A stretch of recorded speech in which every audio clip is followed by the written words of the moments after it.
Hey guys, welcome back to the channel. If you're new, welcome. And if you are a returning subscriber, thank y'all so much for coming back. I do appreciate it. So I have a fun video today. A fun video. So when you're seeing this video is going to post on June 24th. That is my husband and I's 19th wedding anniversary. Can y'all believe that? It's been 19 years since we've been married, and I wanted to share 19 funny facts. I said funny facts. Well, some of them are funny, but 19 money facts about my husband and I from our past, our present, and some for the future. And I figured, you know what? Why not post a video that really can kind of give you guys some insight into our financial journey. Again, I'm not a financial advisor. I'm not a fiduciary, but I do document our journey here on YouTube.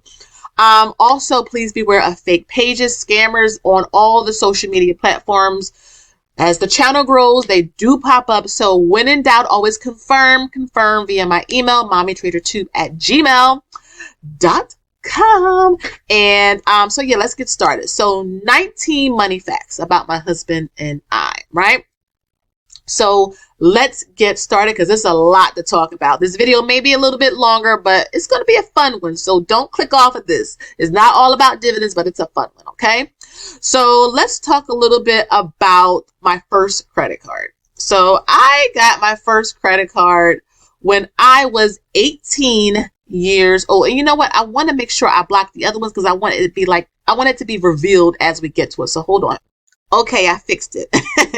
So, let's chat. So I got my first credit card. This is a money fact about me. I got my first credit card at the age of 18, and my husband was 19 when he got his first credit card.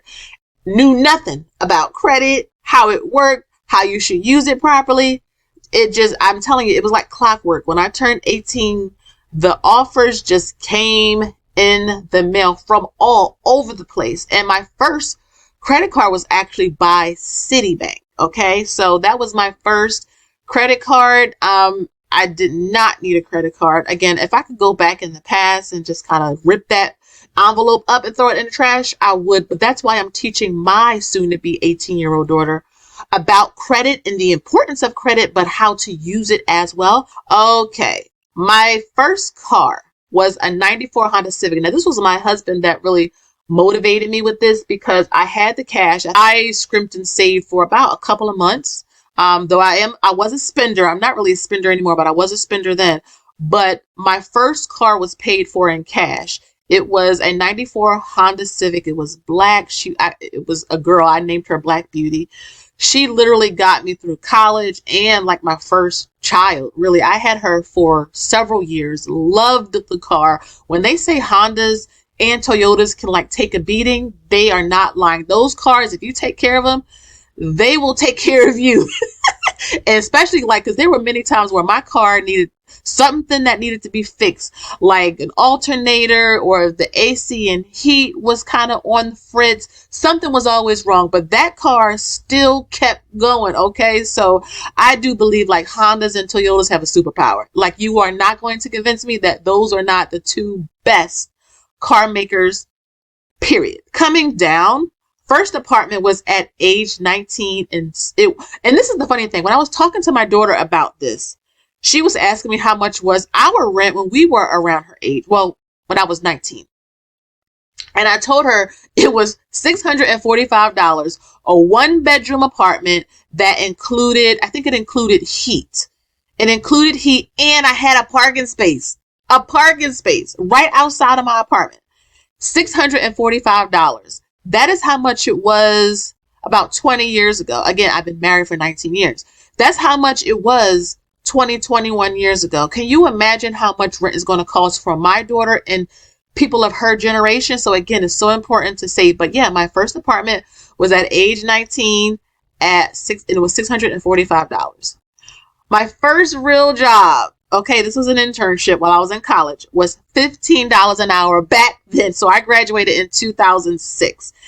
And $15 an hour. I was so happy, y'all, when they told me I would be getting $16 an hour, because to me, that was good money then. When I worked at Burger King when I was 16-ish, 15, 16-ish, I made $5.25 an hour. And my husband's first job was at McDonald's when he was 16, and he made $5.15 an hour. And so to like really get $15 an hour as an internship in college, that was goals for me. So that was my first real job. That's how much I was making, rather. So I'm going to do the next two right here. Okay. So wedding. Okay. So I mentioned to you guys, I got married young. And our wedding cost $5,000. See, I didn't have a rich aunt or uncle somewhere or rich parents that can give us like a $20,000 wedding. We really had to pay for most of it ourselves. And I know, like, from my in-laws and from different ones, they gave us our wedding gift early to help us to pay for, like, different things regarding the wedding. But yeah, our wedding was $5,000. So some of the things that we did, we got married on a Friday. So our ceremony was at 10 o'clock on a Friday morning. And afterwards, we had the reception, which was at a restaurant that had like I wouldn't say a party room, but you know how sometimes restaurants will have like extensions where you can have like different events there, private events. Well, this was that. So we had like a brunch. So we really had our ceremony. No, our ceremony was at 11. And so we were out before 12. We had like a brunch. We were literally done everything by, I think it was like 3 o'clock. I was back home by 4 p.m. Okay. So, that's a little tip. Fridays in the mornings or early afternoons, if you want to save some money, we had about 120 people there for our wedding cake. We got a sheet cake, but we had we got a little mini cake for show off purposes so people can see it. We had the little cake topper on top. But for the most part, we had a big sheet cake that we kept in the back, and literally no one knew that we had a sheet cake. They were eating sheet cake because it's the same thing. It's just cake. So like I was saying, like AirTran, they had the $99 flights, and we were able to go down for $99. We did a little timeshare thing, got some free food, went to SeaWorld, I think, and Disney Springs, I believe, did some go-karts, but that was our honeymoon. And so, yeah, that was $600. So again, you don't need to spend a whole lot of money, when you're getting married.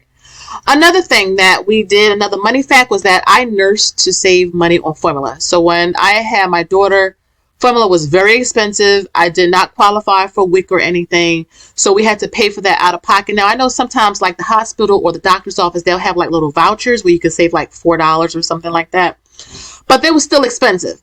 And so I just nursed, and it was hard, but having a breast pump helped a lot, because it allowed me to pump, and then you can put the milk in bottles, and then my husband or my mom or different ones could help, with the baby, versus, when you're exclusively nursing and you don't pump, it's more work or effort. But, that was one of the things we did to save money because kids are expensive.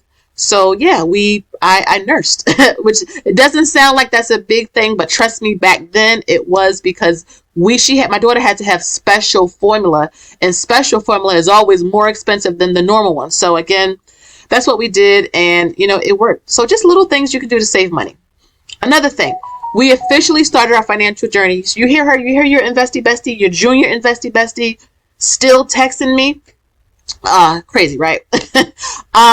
But seriously, we started our financial journey at age 30. So I've talked about our financial journey on this channel many, many times. But we seriously started it. Now in my 20s, I would start, stop, but I didn't really seriously really do it or look at it until I was age 30. So sometimes you start late. Sometimes you start at 21. Sometimes you are a late bloomer. I think once you know the right thing to do, then that's when you do it. But you shouldn't beat yourself up if you just didn't know. Like they always say, ignorance is bliss. Let me tell you, I was having a blissful time in my 20s, had no clue.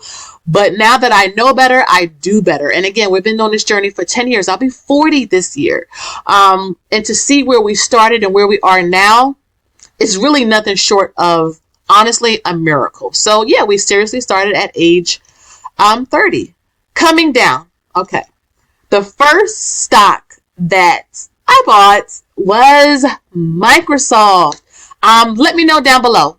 What was the first stock or ETF that you ever purchased? Now, the reason why Microsoft was bought, because I was literally just looking at it on a computer. I didn't know what else to buy. Didn't know a lot about the stock market, but I did learn that if you don't know where to start, a great starting point is to just buy the things that you use. And again, not financial advice, but that was a great starting point for someone like me. I was just looking at Microsoft, so why not invest in it? And I had heard of Bill Gates. I mean, even when I was, in my 20s and I didn't know about it, I even heard about Bill Gates when I was in my teens. Again, I wasn't like purposely paying attention, but I had heard of him and I knew about him and Microsoft. So that was the first stock that, we purchased. And then, y'all, let me tell you something. When I say making bad financial mistakes or bad financial choices, like we've all been there, I'm telling you, I've been there. I understand. I just didn't know. A lot of us just didn't know. But we know now, right? Cashing in an old 401k, it wasn't a whole lot, like a couple thousand, but by the time you pay the penalty and the taxes, you're not really getting a lot of it anyway. And I wish I would have left the money there. You guys have no idea how much I think about that often. Like, what if I had left the money there? But again, I cannot cry over spilled milk. Like I said, I just didn't know then. And so the best thing that I can do is share with all of you to not cash in your stuff. I know it may seem like you need the money, but really try to find an alternative. This is why saving is important. This is why investing is important. This is why paying off high interest debt. This is even why increasing your income is important, because if emergencies happen, if things happen, that is something that you can access versus cashing in your retirement based accounts, because there are penalties associated with it. Let's come on down to the next page and let's continue on. Just a few more left. This video will be a little longer than normal. I did a cash advance. So again, I'm sharing with you guys some of the bad things that I've done. Again, we're not perfect, and it's important to share the trials as well, so that people who may be in those situations right now can see there is a light at the end of the tunnel if you decide to make a change, right? So I did do a cash advance once. I mean, talk about self-sabotage. I spent the rent money. And then because my back was against the wall and I needed to pay rent, this was one time I did this. I noticed on my credit card that you could do a cash advance. You can go to an ATM with your credit card and take out money. I was not paying attention to that crazy interest rates that was associated with it, but never again. I mean, I paid the rent off, but goodness gracious, I did a cash advance once. I just was not a fan of it. It made me feel very on edge, and which is crazy because I would swipe the credit card like it was nothing. But doing a cash advance to me was like, no, that's not the best thing to do. So I did do a cash advance once. Coming down, my first bank account was at age 16. I should have put this higher on the list, but my first bank account was at age 16. My husband's first bank account, I think he was 18. So he was going to check cashing places to cash his checks. He worked at McDonald's. I worked at Burger King. But I did open up a bank account. My mom had to take me. I opened up a student checking account and savings account. But I had my first bank account at age 16 with PNC. Let me know who the first bank you ever had was. Next was, I talked about this earlier, but switching career fields for a higher salary. Especially earlier in my, I wouldn't say career, but getting on the job market, and that's just me. I'm a very loyal person. But when it comes to career, sometimes that can bite you in the butt because you may be able to advance quicker elsewhere versus just staying at one place and being stagnant. But switching career fields was the best thing my husband has ever done. It has really accelerated his career. But same for me as well. Just giving it a chance, networking, stepping out. You never know what you're good at. Getting additional certifications and trainings also is a good help. Using your employers, like if they have a tuition reimbursement plan, using that to kind of help you to kind of get ahead a little bit is always a great thing. But that's just another fun fact. I am a huge fan of coupons and discounts. I used to obsess over the show. Was it Extreme Cheapskates? And there was another one, Extreme Couponing. I think that was the one I really, really loved. Like buying coupon inserts online and all that. It was crazy a couple years ago. I've definitely calmed down a bit, but I'm a big fan of using coupons. If there's a way that I can save money, there is no shame in my game. They used to say that a lot. Even if I'm in the store, I will pull up my phone. If I'm at Macy's, I will pull up my phone and see if there's a coupon somewhere where I can save 15 or 20% off of my purchase. If I'm spending $100, that's $20 off, saving 20%. So definitely, don't look down on saving money. I know millionaires, like in my real life, who still will use a coupon code on anything if they can find it, going through Rakuten or something like that. Will still use coupon codes because there's nothing wrong with saving some money, because if you don't have to pay full price, why? Another money fact is that we've received over $25,000 in dividends. I need to put an S on dividends in the last 2.5 years. $25,000. Can y'all believe that? But again, it's just a testament of when you buy and hold and you're consistent and you build up your share sizes. Compound interest is on your side. It's your friend. So to get over $25,000 in dividends in 2.5 years is crazy. I may put that in the thumbnail because I love dividends. But again, that's just a great money fact. You never know what you can do until you start. Okay. Coming down. Again, this is just some money facts, 19 of them just to celebrate, my husband and I been married for 19 years. My dream is to own a beach house. When I say I love the water, I've mentioned that to you guys before on the channel. I swam in high school. I swam in college.